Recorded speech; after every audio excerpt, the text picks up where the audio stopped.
வறுமை என்னைக்கு வரைக்கும் நீடிச்சிருச்சு, இந்த சூழ்நிலை என்னைக்கு வரைக்கும் நீடிச்சிருச்சு அப்படின்னு சொன்னா, ஆசாரியர்கள் யாருக்கும் தெரியாம மறைஞ்சிருந்து கண்ணீரோடு ஜெபிக்கிற வரைக்கும் இந்த பிரச்சனை தொடர்ந்துருச்சு.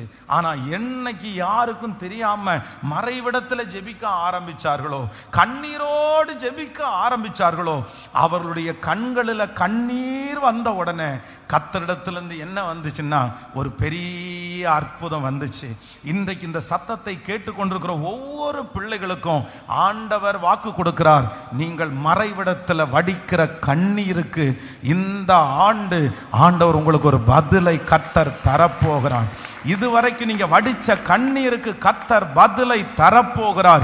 உங்க பெட்ரூம்ல நீங்க வடிச்ச கண்ணீருக்கு இந்த ஆண்டு பதில் கொடுக்கிற ஒரு ஆண்டாய் மாற போகிறது.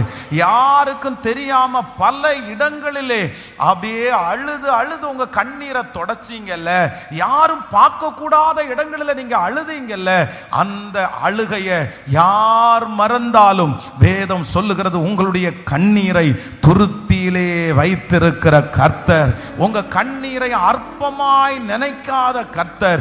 உங்க கண்ணீர் நிறைய பேருக்கு விளையாட்டா இருக்கலாம், உங்க கண்ணீர் நிறைய பேருக்கு நக்கலாய் கிண்டலா இருக்கலாம், உங்க கண்ணீரை பார்த்து நிறைய பேர் கேலியா பேசலாம்.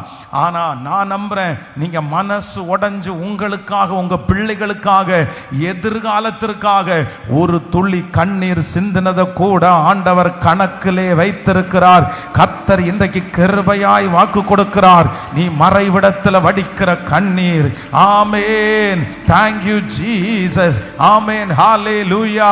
அந்த ஆசாரியர்கள் மண்டபத்திற்கும் பலிபீடத்திற்கும் நடுவாக யாருக்கும் தெரியாமல் அழுத அந்த அழுகையை கர்த்தர் பார்த்து ஒரு மறுமொழி கொடுப்பார். ஆனால் இன்றைக்கு கர்த்தர் உங்களுக்கும் எனக்கும் வாக்கு கொடுக்கிறார். உன்னுடைய கண்ணீருக்கு நான் ஒரு பதிலை வைத்திருக்கிறேன். நீ மறைவிடத்தில் வடிக்கிற கண்ணீருக்கு ஒரு பதிலை நான் வைத்திருக்கிறேன். நிச்சயமாகவே அந்த கண்ணீருக்கு பதில் உண்டு. ஹல்லேலூயா.